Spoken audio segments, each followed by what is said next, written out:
Hello students, again I am here with my new lecture, new intuitive lecture of Whitworth Quick Return Mechanism, and with animation I have developed this lecture. You will easily understand that what is this mechanism. This is a topic of kinematics of machine. Okay, so first of all I will like to show you my slides so that you can judge you are going to learn something or not. You can see these are my slides.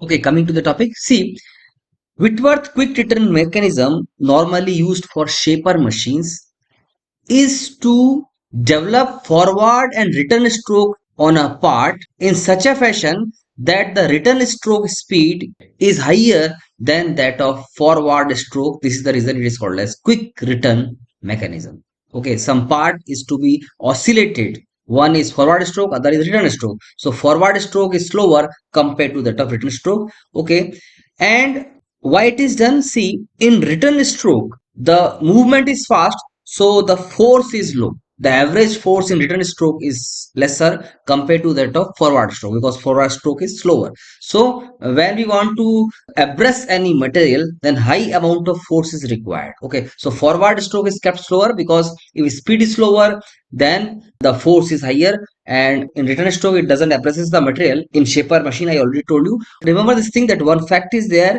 that though it is named as Whitworth quick return mechanism, it doesn't mean that in totality the speed of machining increases. The cycle speed, overall cycle speed remains the same. Only the fast stroke is faster in expense of slow stroke. So just be with me up to the end of the lecture. You will know everything. Okay.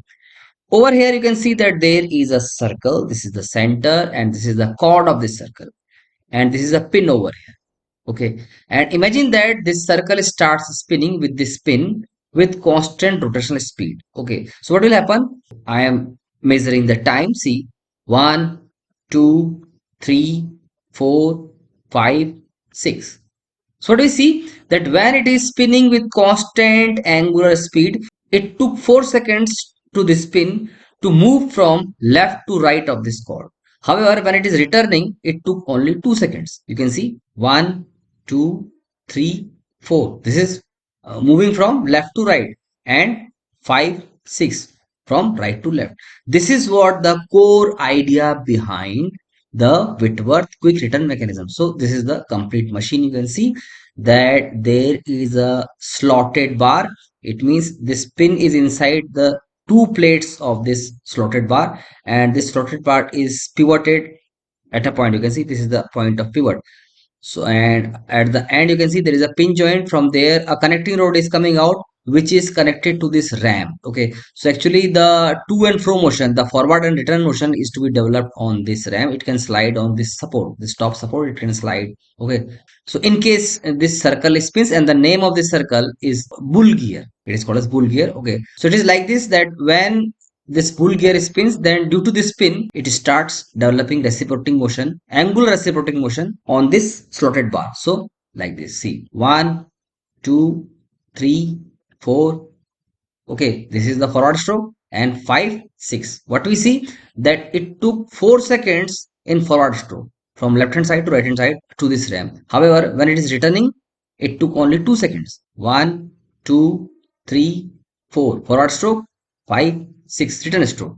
So this is how, this is a quick return mechanism. So what happens? You can see that there is a tool on this ram. So when it is forward stroke, at that time it abrasives the material and removes the material for machining purpose, but when it is returning, then it doesn't abrasive the material. Okay, so for forward stroke I already told you that it takes higher amount of time to move in forward direction. So in that case the force is higher. I already told you in my first slide that if the motion is slower, the force is high, and while in returning stroke, since it doesn't abrasive the material, so no much force is needed, so fastly it comes back. Okay, however, we know this thing that in 6 seconds this bull gear completes its one rotation, so the cycle time remains constant. Only the return stroke is faster, forward stroke is slower. However, the complete to and fro motion will execute in 6 seconds only, so overall cycle time remains the constant. So I hope that you would have learned something from this lecture. Thank you.